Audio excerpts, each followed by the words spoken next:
Paulo e os Efésios, Gálatas, Filipenses e Timóteo. Paulo não procura agradar a homens, pois se assim fosse, não seria servo de Cristo. Ele diz aos Gálatas: disse que Deus aprove chamá-lo e separá-lo para revelar seu Filho nele, para que pregasse o Evangelho aos gentios. Repreendeu Pedro por se separar só porque era cristão dos gentios,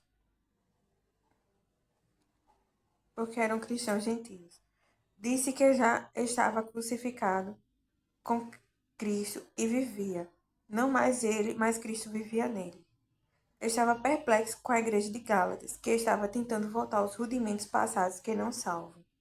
Fica receoso de talvez ter trabalhado em vão por eles. Anunciou o evangelho em fraqueza de carne. Sentia novamente as dores de parto até que Cristo seja formado neles. Não queria gloriar-se a não ser na cruz de Cristo, pelo qual o mundo estava crucificado para ele e ele para o mundo. Trazia no corpo as marcas do Senhor Jesus. Paulo e os Efésios. Paulo era o prisioneiro de Jesus por eles, gentios. Este mistério foi manifestado pela revelação, o Evangelho. Foi feito ministro, Paulo, do Evangelho. Foi considerado fiel ao ministério. Paulo, em Éfeso, disse que nada, que útil que seja, deixou de anunciar e ensinar publicamente e pelas casas, testificando a convenção de Deus e a fé em Jesus. O Espírito revelava a ele de cidade em cidade, dizendo que esperava a ele prisões e tribulações, mas que em nada tinha a sua vida por preciosa, contanto que se cumprisse com alegria a sua carreira e o ministério que recebeu do Senhor, que estava limpo do sangue de todos, porque nunca deixou de os anunciar todo o conselho de Deus. Durante 3 anos não cessou noite e dia de admoestar com lágrimas a cada um deles. Paulo e os Filipenses.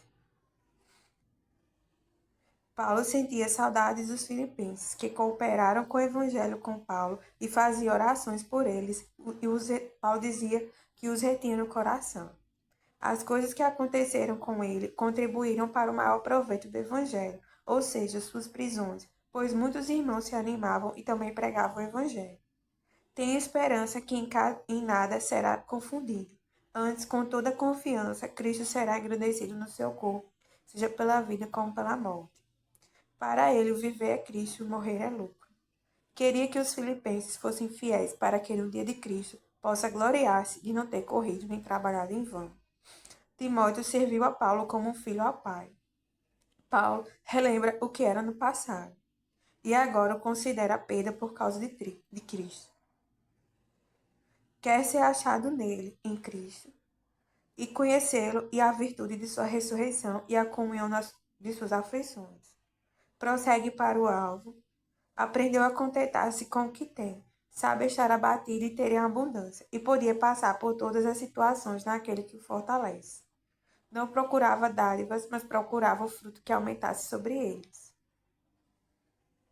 Paulo e Timóteo. Paulo foi considerado fiel ao ministério. Diz que fez coisas anteriormente perseguindo as igrejas por ignorância e por incredulidade.